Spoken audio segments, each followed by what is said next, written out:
کیستان کند زفر در نبرد دشمنان ملتش.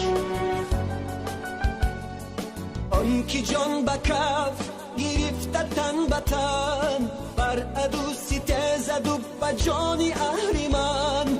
آن که صبح و شام کشیدن از مصاف خواند و قصیده و ترانه وطن.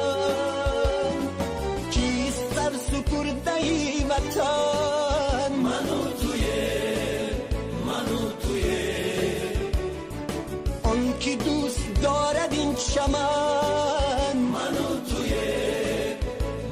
توی کی سر سپرده وطن.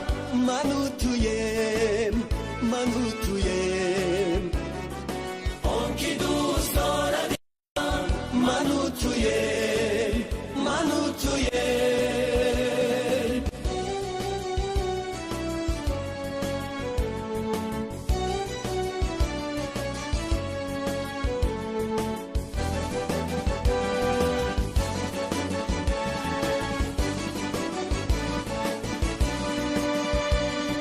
کیستان با غرور با روحی شکست ناپذیر خود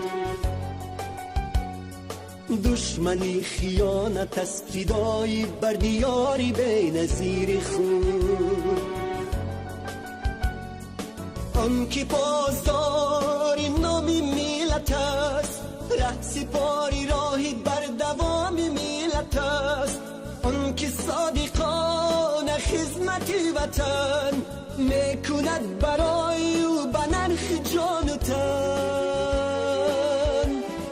کی سر سپرده وطن؟ منو تویم آن که دوست دارد این چمن. منو تویم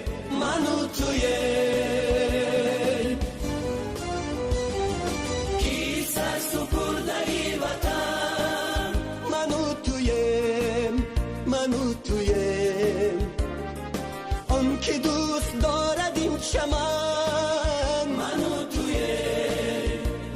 تویم کی سر سپرده وطن. منو تویم آن که دوست دارد این چمن.